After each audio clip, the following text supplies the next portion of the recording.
Thanks for tuning in to the Unaffiliated Creators Podcast. I'm your host, kaeveryday. It's your boy, K. This is the indie artist safe place to take off your shoes, get comfortable, and stay a while. Do us a favor and please rate the show. And if you have any feedback for us, please email us at unaffiliatedcreatives@gmail.com. Now that everybody has taken off their shoes and gotten comfortable, BlaQ, what you been up to? Hey, just dropped this new album I got with my mans from the Bronx, Happy Art.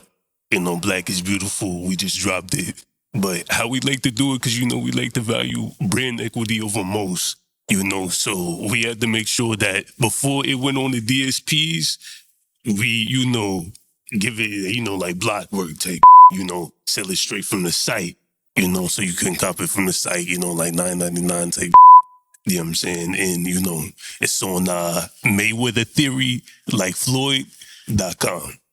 All right, I like that. So he cutting out the middleman. He going straight to consumer. I like that. So I like that you said BlaQ is beautiful. So we celebrating Black History Month. That's why I wanted to pick this mural. I like the background. I like the vibes. Y'all see what we got going on out here. Take off.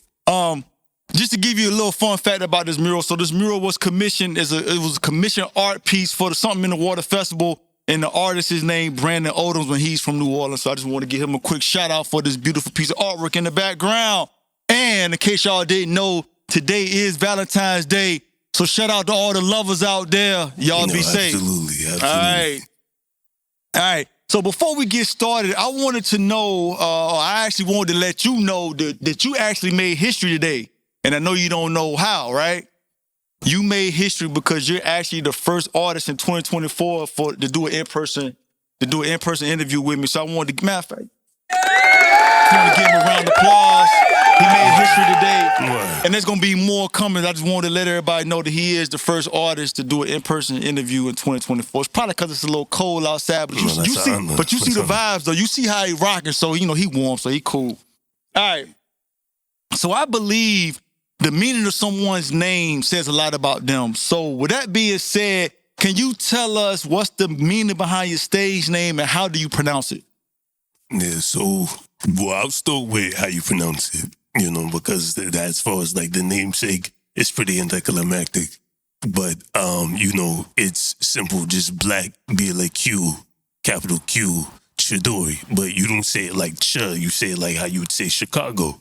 So it makes a sh sound, so it's BlaQ Chidori. Yeah, I like that. So as far as the meaning though, not to cut off your wisdom, but as far as the meaning, like the story with that, how it really went, it was just, originally, like back when I really first started rapping, I've been rapping since I was like 15 to so I back then I used to call myself the Black Dr. Doom, and this was really before I really knew that the songs I grew up hearing here and there, like beef rapping was actually MF Doom. Like I heard of the name MF Doom, but at that point in time I wasn't that familiar to it. I was like, oh yeah, like MF Doom. I didn't know who that was for real. But I've heard the music though. But I used to call myself the Black Dr. Doom, and so when I wanted to start rapping, my uncle, he was trying to tutor me and shit like that. And he was like, nah, you can't call yourself that because MF Doom. I was like, all right, well then let me just call myself BlaQ. And then he was like, nah, that's too simple. Like you gotta add something else in there. I really just wanted to go with BlaQ. He suggested BlaQ Chidori to make a long story short. And I was just like, all right, yeah, word. All right, so you heard the man. He just gave y'all the whole story about how he came up with his stage name. I like that. So you are a 757 native, but you currently reside in Richmond, right? Yeah, I stayed like 15 minutes outside of it, like in the Chester area type. All right, so if it's not too personal, what made you move from the 757 to the 804? Well, it wasn't really like a matter of choice, what I'm saying? I grew up around this hood called Carver's Garden, and that's in the area that's it's really Newport News, Portsmouth type area, but a lot of them counties is still debating over who wants to really claim any responsibility over them, because it's a bad look on them. And so I grew up there, but like when you in bad environments and certain environments can invite certain things, you get into certain things. And so, to make a long story short, after I was kicked out of school and for, getting into things and whatnot, I just had to move with the other grandma. All right, so I'm glad you didn't. So he didn't want to get himself totally in trouble. So based on my paraphrase, what he was trying to say, y'all, what he's saying is he had to move to another area. You know what I'm saying? Because he knew if he didn't move, that he was gonna probably really get in some real trouble. So that was probably the best decision to make at the time, right? To move to help stay out of trouble. Yeah, that's what I'm talking about. All right, let me see what we got here. Oh, here we go. So we like exclusive content here on the Unaffiliated Creators Podcast.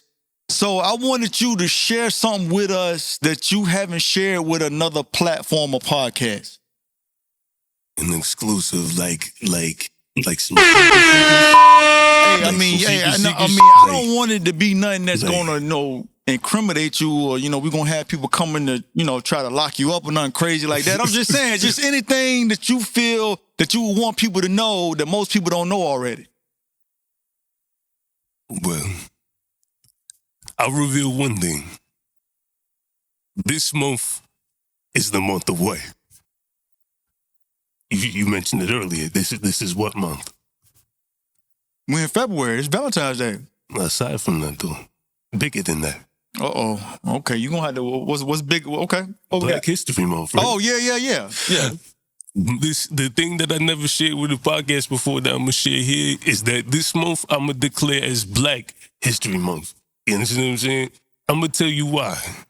You see, we kicking it off on the Day of Love with an album that's full of that. Black is Beautiful. And then after that, I recently dropped another joint with my mans from Queens, young producer, young cat. He go by the name Wolverine. I dropped the feature with him, solo track. Then boom, drop Black is Beautiful. There's gonna be one artist that's doing major things in the underground right now that's really up there and getting his name really up there. And I got a large placement with him, honor to the God, and shout out to him, and shout out to the Iversons, So, yeah, this month you're gonna see mad work, and it's gonna really show we not boxing it in the work don't stop, Hey, let me give this man a round of applause. I don't even know if y'all heard what he did there. So it is Black History Month with the Q. History Month. There you go, with the Q at the end. You heard the man. All right, so you shared with us that you've been rapping since the age of 15 years old, ever since you was young. So I wanted to ask you, what rappers did you look up to when you first started rapping? Well, the first, ambulance. Yeah, we want to give a shout out to Virginia Beach's finest, you know what I'm saying? They out here working hard, but go ahead. It's the Commonwealth, it's the Commonwealth. But yeah, all this I really looked up to when it came to this rap shit. Number one, the person that made me fall in love with rap and made me be like, yo, this rap is hard. I love this shit. Like, this shit fly. Was Killer Cam. Killer. And so then the person that got me to want to start writing was Eminem. But then the person that really made me want to start rapping for real was two. It was Mickey Fax and King Los. I heard some shit from them way back, and that shit made me want to be like, yo, like, I want to be an MC. I want to do this type of shit. I feel like this type of shit is crazy. All right, so I shared with Black before we came on. He probably forgot, but he gonna make my job real hard when I go back to edit this podcast. I try to keep it clean on the Unaffiliated Creators Podcast, but he really in his bag. He good. He in his bag right now. He feeling it. He really feeling it. He on. It's all good though. It's all good, man. He gonna make my job hard. It's all good. So you feel the music artists from Virginia are going unnoticed for the most part. Can you explain to us what you mean by that and why you feel that way? Well, number one, when it comes to the scene, a lot of people have a lot of, misconceptions about VA and what it's about. Like, a lot of people make jokes like, oh, it's just mad colonial areas, like it's just a bunch of, old settlements and slave plantations. And it's like, yeah, that's there. That's there. But to say that that's all Virginia is going to be about, it doesn't make any sense, because Virginia, it has levels of culture.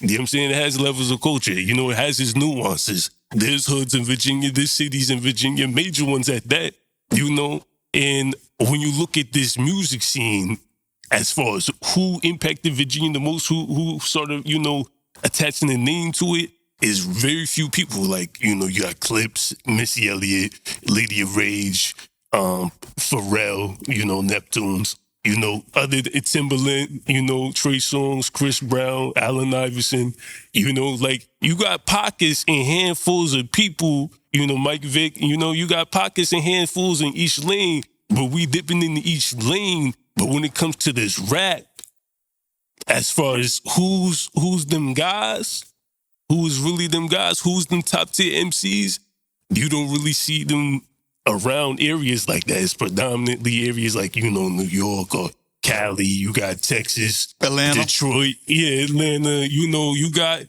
Canada now, Buffalo now, Jersey. You got so many different places. Virginia doesn't really, that's not something that like a mainstream or mass would, really consider. So my whole thing is I want to try to change that narrative. So the reason why I asked you that question, because like you said, there's a handful of artists that's from this area, and you did a good job of naming all of them. I don't even know if there was anybody that you left out. With that being said, I wanted to ask you, do you feel that they've done a good job of reaching back and helping other artists from Virginia? I mean, didn't Pharrell and the Neptunes make clips? Didn't Timberland put on Missy Elliott? Well, are you talking about the underground artists in here? Well, I wouldn't say that Timberland put on Missy because they were already kind of like a crew. They were already running together. Like they were already friends. He elevated is what I mean. Yeah, I guess I'm more talking about. I use yourself example for up and coming artists like you, other independent artists that's from Virginia, like underground artists. Right? Do you feel that the Timberlands, the Missies, the Clips, if you want to break it apart and just say Push, any of them, do you feel that they've did a good job of reaching back and helping other up and coming independent artists from Virginia? To my knowledge, not that I'm aware of, but to me, that's irrelevant because number one, I'm doing my own thing and I have my own conglomerate, as well as I look at underground artists in the lane I'm in that's doing their thing right now is really out there doing their thing. Like I got my man Ernie Mac from Texas, you know what I'm saying? He put me on to a lot of Virginia artists. Like you got Fly Anakin, Pink Seafood, I think another dude, I think it was Spook or somebody else that was also from here. Like certain names that's really getting up there in this underground scene, in this new renaissance. And, they happen to all be from Virginia. And I didn't know that at first, And so if they out there doing their thing for real like that, and I haven't heard of no endorsements from Pusha T, Pharrell, Tim, all them, I mean, hey. I wanted to ask you that question because I've talked to a lot of different people, and there's a lot of people that feel like they didn't really do a good job of reaching back and helping out a lot of artists. So that's why I wanted to ask you. All right. So I've seen video clips of you wearing this coat that you wearing here today. Yeah. With that being said, I had to ask you, man, were you a player or a pimp in a previous life? Hey, who knows how many lifetimes I could have revolved around the sun. I could have been both. I just had to ask, but I did seriously though. I did want to ask you this. There's people that take animals and all that stuff serious. There's a lot of animal lovers out here. With that being said, has anybody ever said anything crazy to you while you was wearing that coat out in public? I think the wildest thing was I was with my and said the shit got fleas in it. Hold on, man. This is like one of your... Are you serious? Yeah, I was out. It was one of my mans from New York. We was out at these. We got these shows that we be putting on in the Bronx called Scaring the. these hip hop showcases that we do for underground artists like ourselves, we host them in the Bronx. But we got them in a lot of areas. Like recently, the Conglomerate, they took them to San Antonio. We're going to be taking it all around. We got a couple of different spots and venues all across the board in the nation thus far. But we was over there hanging out outside, chilling, and yeah, that was one of the jokes that one of my mans made. See, I would have thought it would have been some like crazy upset. I know you probably seen the videos. It used to happen more back in the day. People used to throw paint on it. Yeah. I mean, I've personally, I got them spirits with me. God is with me. Like, I don't see. I've seen crazy videos where, whether it be Karens or like just racist or like just any like crazy advocates or whatever's. I've never ran into that. I've never personally ran into that. And sometimes I'll be watching videos like, yo, I know why I've never ran into that, because God knows what I would do in them situations. There wouldn't be no video like that. We want to give a round of applause to God out there, to God having his man's back, man, and knowing that, he can't be in a situation like, because he knows it's not going to end well for the other person. So, all right. So I noticed that you have a logo that looks like a pair of sunglasses. And it looks like the sunglasses that you're wearing right now. Absolutely. With that being said, please explain to the audience or tell the audience what's the significance of these sunglasses. Now, see, when it comes to, the brand, right, as far as the brand, it's not just the glasses, it's also this all chain right here, right? And that the R has many different meanings, like at one point it meant real nigga ready for ramen. At another point it meant rap is life, It's many different meanings and many different, flips to it. But as far as the glasses, it's a real funny story. So at first I had these other pair of glasses where people used to say that I look like a fourth member of Migos. Because, I had like these 14 karat gold, like round circle shades. But, I got my ex was trying to argue with me, and like she slapped them off me, then stole them and ran. And then I never seen them again. So I had to end up replacing them. And I was like, well, I got these glasses right here. And I used to put those other ones on my artwork. Let me keep doing the glasses thing, And it's just stuck thus far. And everybody's always mentioned how much it stuck out whenever they look at any of the artwork and whatnot, Like, honestly, the only cover where I didn't feature the glasses was the White Melodies cover. Like, it's this cover of, like, this Klansman one. As a matter of fact. But nah. Yeah, but now, like I was saying, the only cover that I don't feature the glasses on is the White Melodies one. It's this cover of this Klansman that I got. It's on White Melodies 1, White Melodies A-side and B-side. And I actually feature it right here on my hood, right here. You know what I'm saying? Like, you cop these hoodies, you got to personally inquire to me. You can reach out to me on Instagram for that, at GodMC, Black Chidori, But hey, man, I like you, man. He all about his business. He makes sure everywhere he go, he branded, he got his logo. When it comes to marketing, a lot of people don't understand brand equity. Like, that's the most important when it comes to marketing.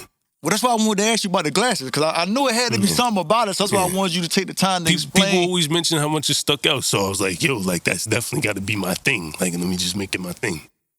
All right, man, I ain't trying to put you on the hot seat. I'm going to ask you this question, and it's going to be a trick question, and I'm going to explain to you why it's a trick question after I ask it. So, you say you from Richmond, right?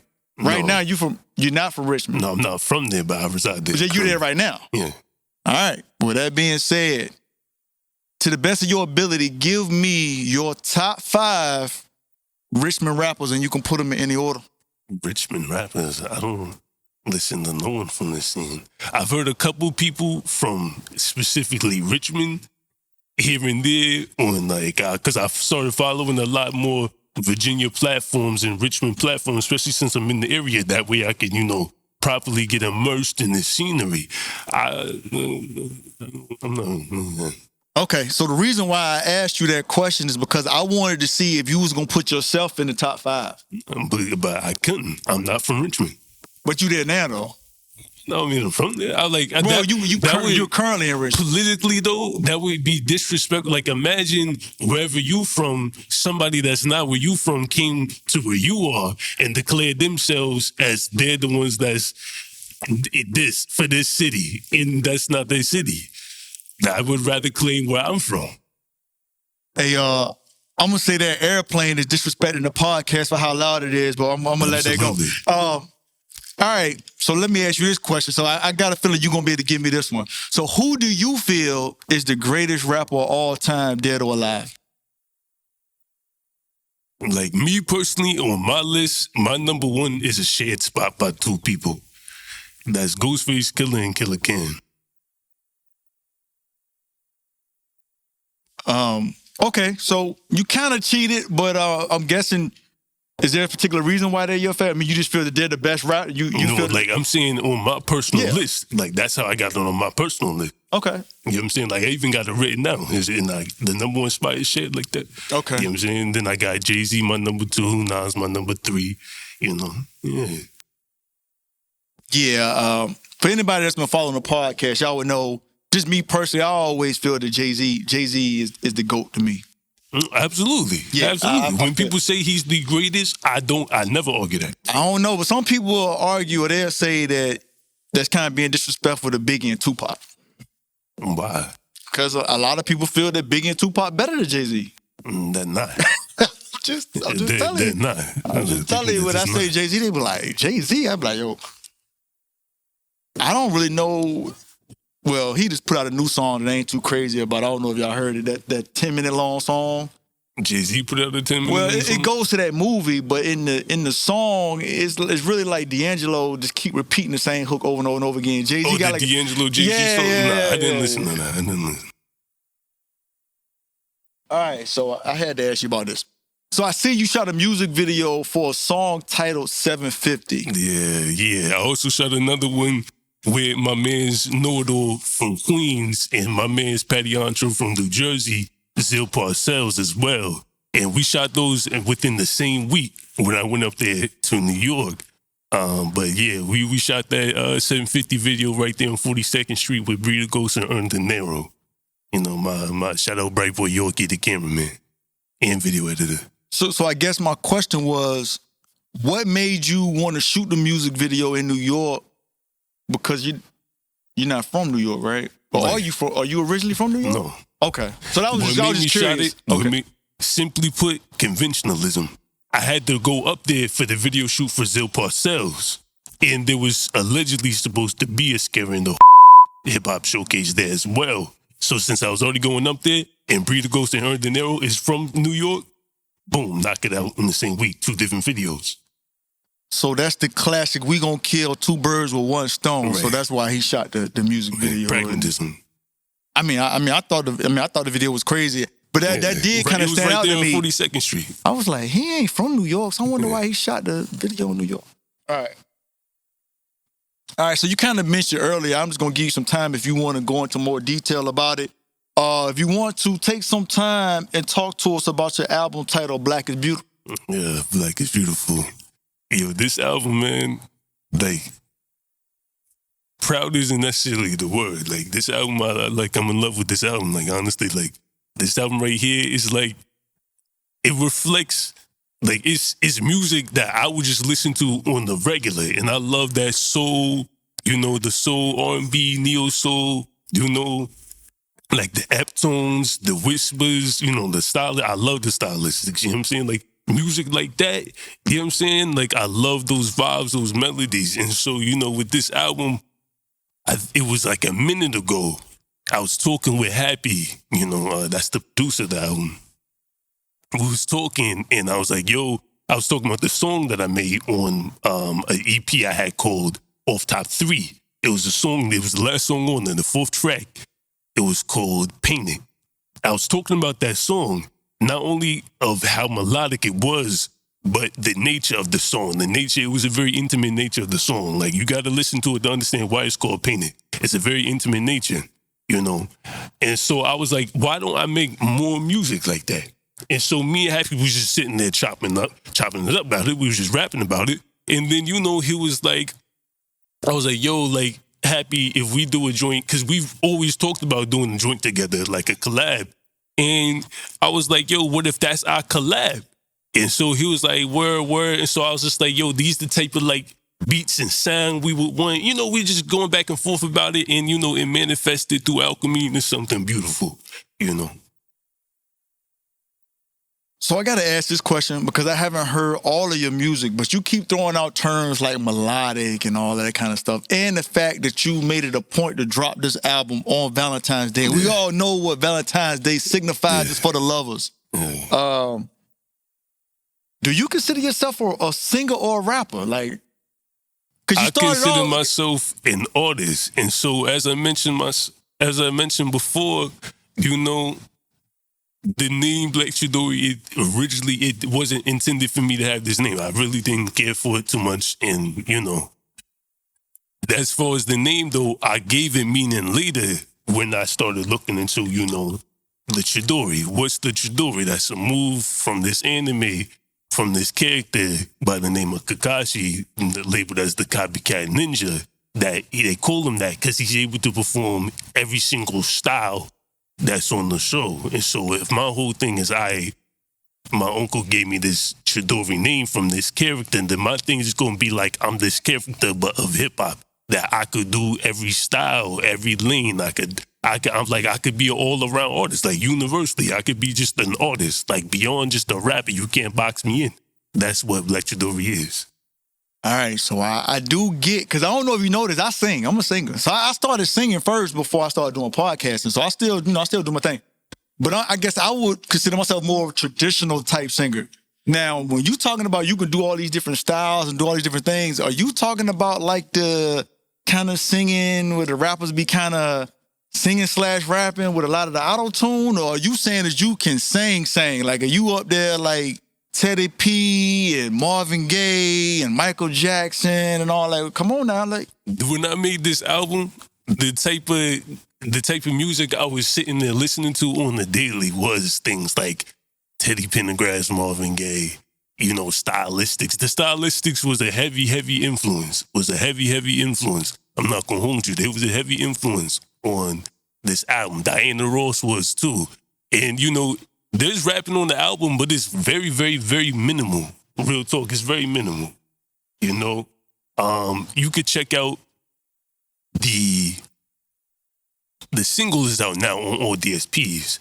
It's Becky with the Good Hair. Listen to that right there. That's going to show you what the album is really like, that type of melodicness. But it's just more focused on a lot of tracks. Some tracks don't even have any rapping.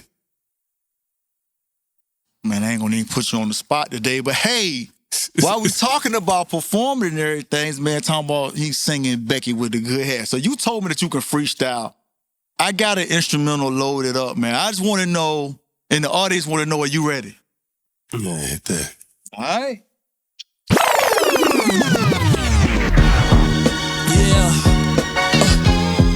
Look, the way you're balling on these niggas, I do Chamberlain numbers. You gotta drive, you only rented that Hummer. I check your catalog, and man, it's a bummin'. I'm sick to my stomach.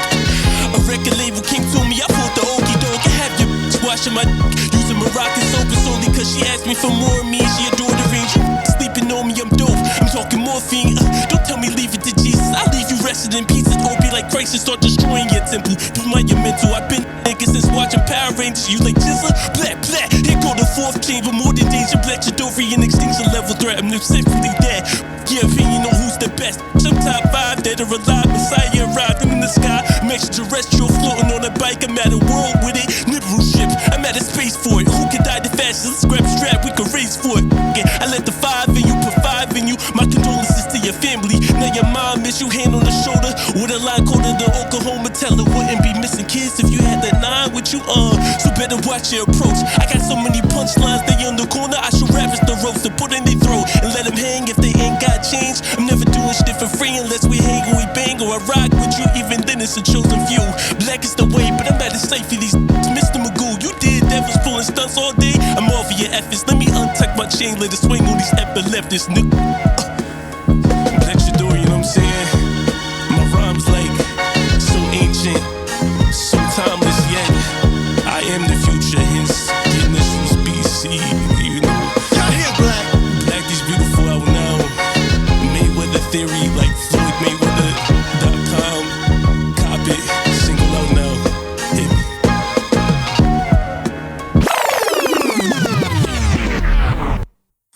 Man, BlaQ was having too much fun, man. Yeah, I told you I love Ghostface Killer. I love Ghostface Killer. This man just went into a whole nother zone when that track came on. I was like, this ain't the same guy been interviewing the whole time. Way. I was scared to talk. I wanted to hype the track up, but I was like, you know what? I'm just gonna let him do his thing, man. All right, woo. All right, we back. All right, so I did want to ask you this, because the premise of this podcast is independent artists learning from other independent artists. So Right. I couldn't let you get out of here without asking you this. So what mistakes, if any, have you made so far in your music career that other people can learn from?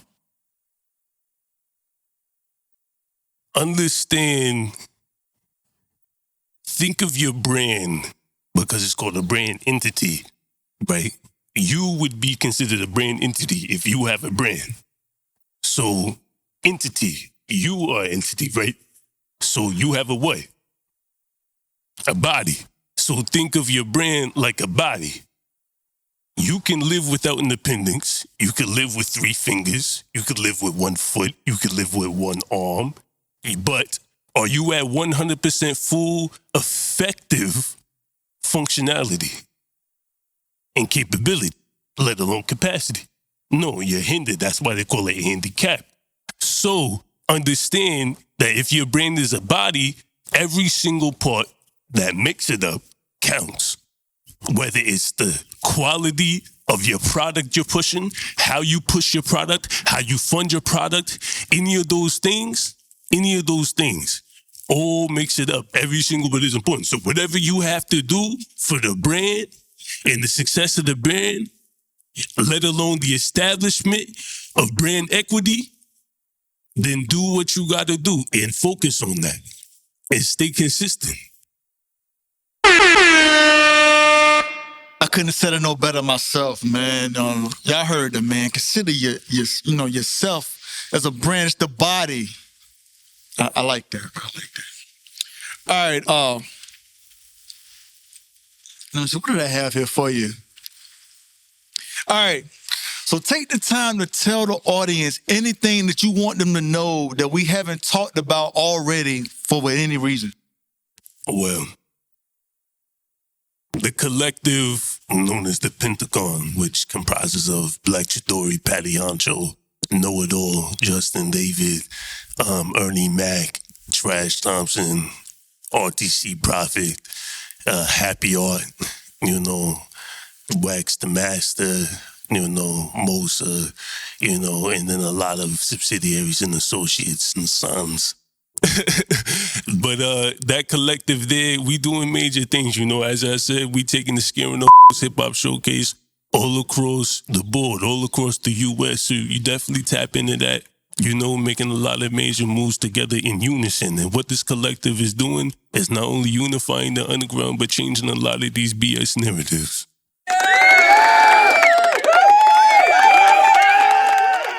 Always got to give an applause to people that's moving and shaking. I like that. Absolutely. Is there anything that you want to ask me?